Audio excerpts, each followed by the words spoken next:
Hi hello friends, welcome to our தகவல் channel. இன்றைக்கி நம்ம என்ன வீடியோ பார்க்க போகிறோன்னு பார்த்தீங்கன்னா, மெட்ராஸ் ஹைகோர்ட்டுக்கான நோட்டிஃபிகேஷன் ரிலீஸ் பண்ணிட்டாங்க. அதுக்கு எல்லாருமே ப்ரிப்பேர் பண்ண ஸ்டார்ட் பண்ணியிருப்பீங்கன்னு நினைக்கிறேன். ஸோ நம்ம இன்றைக்கி என்ன வீடியோ பார்க்க போகிறோம்னா, ஆஃபீஸ் அசிஸ்டன்ட் போஸ்ட்டுக்கான ப்ரீவியஸ் இயர் கொஷின் பேப்பர் தான் பார்க்க போகிறோம். எந்த வருஷம்னு பார்த்தீங்கன்னா 2021 வருஷம். இந்த மாதிரி கொஷின்ஸ் தேர்வில் இடம்பெறதுக்கான அதிகப்படியான வாய்ப்புகள் இருக்குன்னே சொல்லலாம். ஏன்னா ப்ரீவியஸாக கேட்டிருக்காங்க. ஸோ அதுலேருந்து ரெஃபர் பண்ணி கூட இந்த வருஷத்துக்கு உங்களுக்கு கேட்கறதுக்கான வாய்ப்புகள் இருக்குது. நீங்கள் மெட்ராஸ் ஹைகோர்ட் எக்ஸாமுக்காக ப்ரிப்பேர் பண்ணிகிட்டு இருக்கீங்கன்னா மறக்காமல் நம்ம சேனலை சப்ஸ்கிரைப் பண்ணி வச்சுக்கோங்க. பக்கத்தில் இருக்க பெல் ஐக்கானை செலக்ட் பண்ணி ஆல்னு கொடுத்துக்கோங்க. அதுக்கு முன்னாடி நீங்கள் மெட்ராஸ் ஹைகோர்ட் எக்ஸாமுக்கு ப்ரிப்பேர் பண்ணிகிட்ருக்கீங்கன்னா கண்டிப்பாக நம்ம சேனலோட ப்ளேலிஸ்ட்டை விசிட் பண்ணி பாருங்கள். நம்ம சேனல் ப்ளேலிஸ்ட்டில் மெட்ராஸ் ஹைகோர்ட் பொது தமிழ் 2024, மெட்ராஸ் ஹைகோர்ட் எக்ஸாம் 24 சொல்லி 2 விதமான ப்ளேலிஸ்ட் இருக்குது. பொது தமிழ் ப்ளேலிஸ்ட்டில் பார்த்தீங்கன்னா ஃபுல் அண்ட் ஃபுல் உங்களுக்கு தமிழில் டாபிக் வைஸ் ஒவ்வொரு டாப்பிக்காக தனித்தனியாக இம்பார்ட்டன்ட் கொஷின்ஸ், அடுத்து டாபிக் வைஸ் உள்ள முக்கியமாக கேட்கக்கூடிய கேள்விகள் எல்லாமே தனித்தனி டாபிக் வைஸாக கொடுத்துருக்கோம். கண்டிப்பாக செக் பண்ணி பாருங்கள். அடுத்ததான் மெட்ராஸ் ஹைகோர்ட் எக்ஸாம் 2024 சொல்லி ஒரு ப்ளேலிஸ்ட் இருக்கும். அதில் இந்திய அரசியலமைப்பு, வரலாறு, வேதியியல், விலங்கியல்னு சொல்லி தனித்தனி டாபிக் வைஸாக பொது அறிவிலேருந்து ஒவ்வொரு தனித்தனி டாபிக் வைஸாக 200, 300, 400 கொஷின் சொல்லி முக்கியமான கொஷின்ஸாக 6th to 10th வரையிலான இம்பார்ட்டன்ட் கொஷின்ஸ் தனித்தனி டாப்பிக்காகவே நம்ம போட்டுட்டு வந்துட்டு இருக்கோம். கண்டிப்பாக இந்த வீடியோஸ்லாம் உங்களுக்கு யூஸ்ஃபுல்லாக இருக்கும். மறக்காமல் செக் பண்ணி பாருங்கள். இந்த பிளேலிஸ்ட்டுக்கான லிங்கை கீழே டிஸ்கிரிப்ஷன் பாக்ஸில் கொடுக்குறேன். இப்போ வாங்க நம்ம வீடியோக்குள்ளே போய் டீட்டெயிலாக பார்ப்போம். ஃபர்ஸ்ட் கொஸ்டின், தமிழகத்தின் ஆளுநர் யார்? தமிழகத்தின் ஆளுநர் யார்?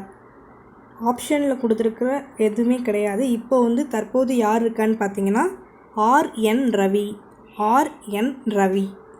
அடுத்து, யாருடைய பிறந்த நாள் ஆசிரியர் தினமாக கொண்டாடப்படுகிறது?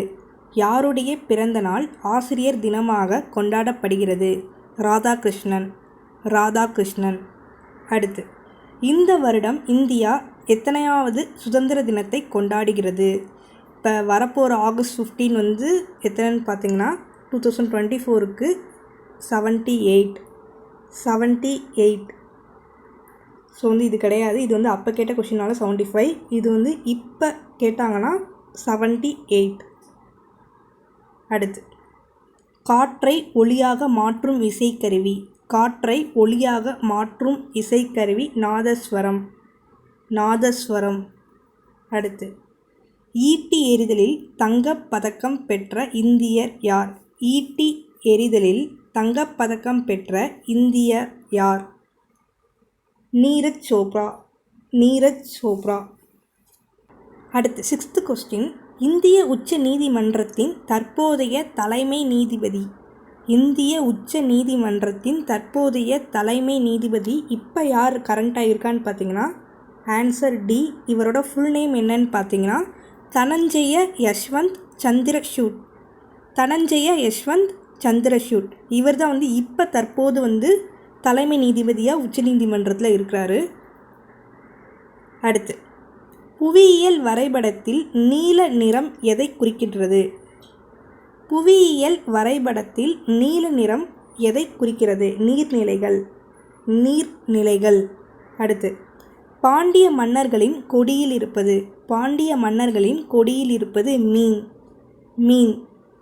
அடுத்து, குக்கரில் சாதம் வைக்க 1 டம்ளர் அரிசிக்கு பொதுவாக எத்தனை டம்ளர் தண்ணீர் ஊற்ற வேண்டும்? குக்கரில் சாதம் வைக்க 1 டம்ளர் அரிசிக்கு பொதுவாக எத்தனை டம்ளர் தண்ணீர் ஊற்ற வேண்டும்? 2 முதல் 3. 2 முதல் 3. அடுத்து, வீட்டை துடைக்க பயன்படுத்துவது.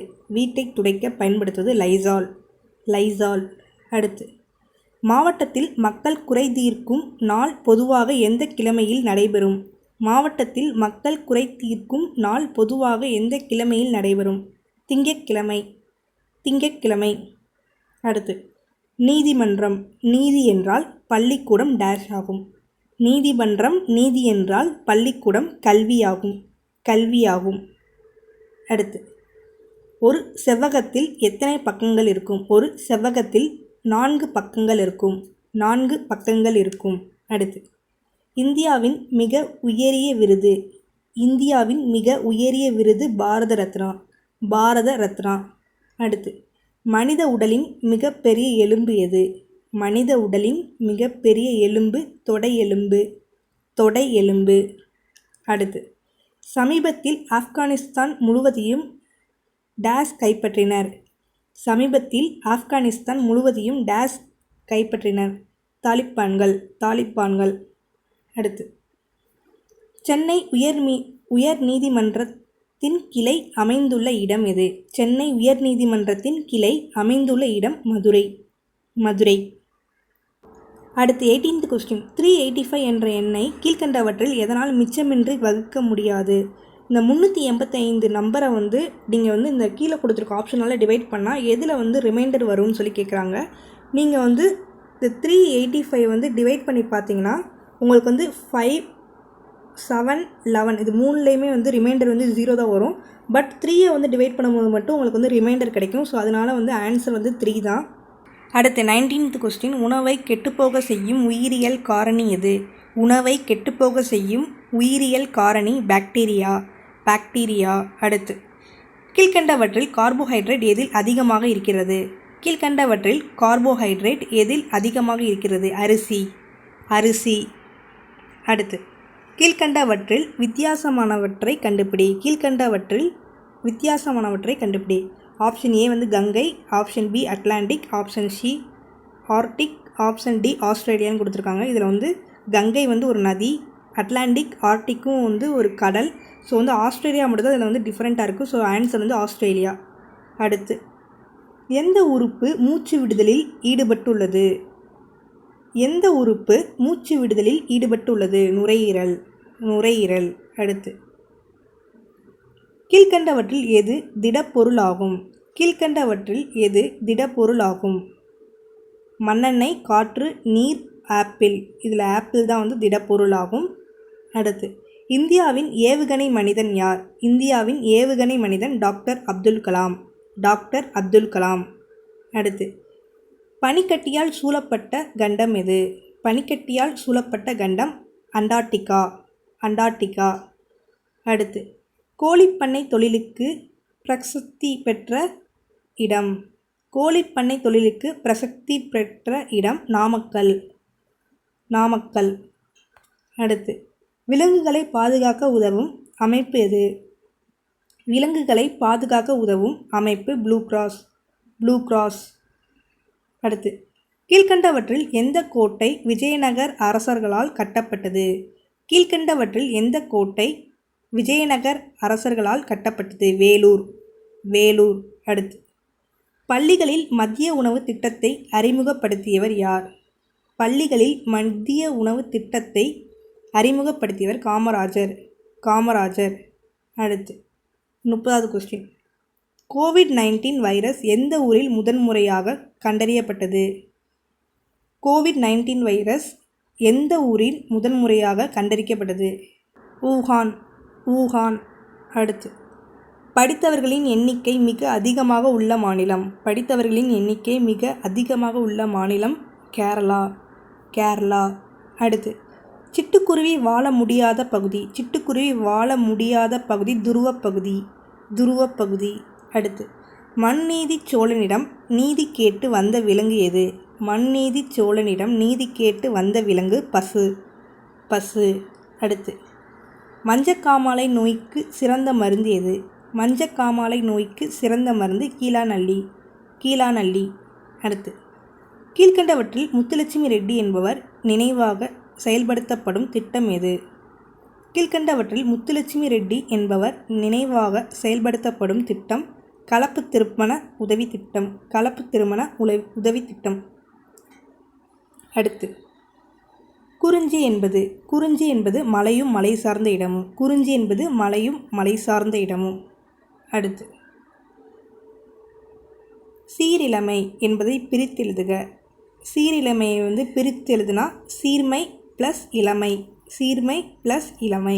அடுத்து, கீழ்கண்டவற்றில் எது சூரியனை குறிக்காது? திங்கள் தான் சூரியனை குறிக்காது. அடுத்து, அக்னி சிறகுகள் என்ற நூலை எழுதியவர் அப்துல் கலாம். அடுத்து, தமிழ் ப்ளஸ் எங்கள் என்பதை சேர்த்து எழுத கிடைக்கும்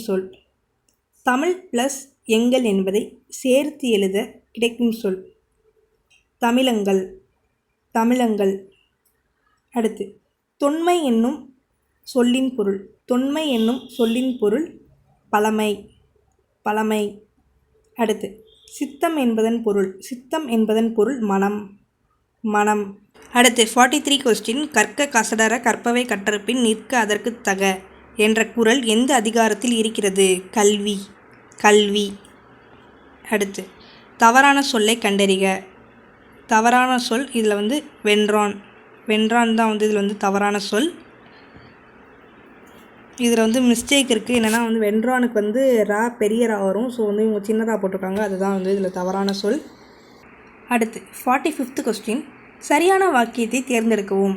இதில் சரியான வாக்கியம் எதுன்னு பார்த்தீங்கன்னா விளையும் பயிர் முளையிலேயே தெரியும், விளையும் பயிர் முளையிலேயே தெரியும். அடுத்து விருந்தினரின் முகம் எப்போது வாடும்? விருந்தினரின் முகம் நம் முகம் மாறினால்தான் வாடும். அடுத்து வீட்டின் பயன்பாட்டிற்காக பொருள் வாங்குபவர். வீட்டின் பயன்பாட்டிற்காக பொருள் வாங்குபவர் நுகர்வோர், நுகர்வோர். அடுத்து காந்தியடிகளிடம் உடை அணிவதில் மாற்றத்தை ஏற்படுத்திய ஊர் எது? காந்தியடிகளிடம் உடை அணிவதில் மாற்றத்தை ஏற்படுத்திய ஊர் மதுரை, மதுரை. அடுத்து அன்னை தெரசாவுக்கு டேஸ்க்கான நோபல் பரிசு கிடைத்தது? அன்னை தெரசாவுக்கு அமைதிக்கான நோபல் பரிசு கிடைத்தது, அமைதி. அடுத்து ஐம்பெருங்காப்பியங்களில் ஒன்று. ஐம்பெருங்காப்பியங்களில் ஒன்று வளையாபதி. ஐம்பெருங்காப்பியங்கள் என்னென்னு பார்த்தீங்கன்னா சிலப்பதிகாரம், மணிமேகலை, சீவக சிந்தாமணி, வளையாபதி, குண்டலகேசி. இதுதான் ஐம்பெருங்காப்பியங்கள்.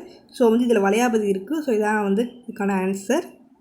ஆஃபீஸ் அசிஸ்டண்ட்டுக்கான கொஸ்டின் பேப்பர் இந்த கொஸ்டினோட இது முடியுது இந்த வீடியோ. ஸோ நெக்ஸ்ட் வீடியோவில் அடுத்த கொஸ்டின் பேப்பர் பார்ப்போம். நீங்கள் ஆஃபீஸ் அசிஸ்டண்ட் எக்ஸாமுக்கு அப்ளை பண்ணிவிட்டு ப்ரிப்பேர் பண்ணிட்டு இருக்கீங்கன்னா கொஸ்டின்ஸ் ரொம்பவே சுலபமாக தான் இருக்கும். இந்த மாதிரி தான் ஈஸியான கொஸ்டின்ஸாக இருக்கும். ஸோ நீங்கள் அதிகமாகவே நீங்கள் மார்க் எடுக்கிறதுக்கு வாய்ப்பு இருக்குது. நீங்கள் ஈஸியாக இந்த ரிட்டன் எக்ஸாம் பாஸ் பண்ணுறதுக்கும் வாய்ப்பு இருக்குது. ஸோ இதே மாதிரி நீங்கள் நம்ம சேனலை சப்ஸ்கிரைப் பண்ணி பாருங்கள். அடுத்தடுத்து ஆஃபீஸ் அசிஸ்டன்ட் ரிலேட்டடாக நிறையா வீடியோஸ் போடுவோம். அது மட்டும் இல்லை, நீங்கள் வேறு எந்த போஸ்ட்டுக்கு அப்ளை பண்ணியிருந்தாலுமே அதுக்கு ஏற்ற மாதிரி கொஸ்டின்ஸ் நாங்கள் அடுத்தடுத்து நம்ம ஒவ்வொரு டாபிக் வைஸாக சிலபஸில் இருக்கிற டாபிக் வைஸாக இம்பார்ட்டன்ட் கொஸ்டின்ஸ் அப்டேட் பண்ணிட்டு வந்துட்டுருக்கோம். ஸோ மறக்காமல் நம்ம சேனலை சப்ஸ்கிரைப் பண்ணி வச்சுக்கோங்க. தேங்க்ஸ் ஃபார் வாட்சிங்.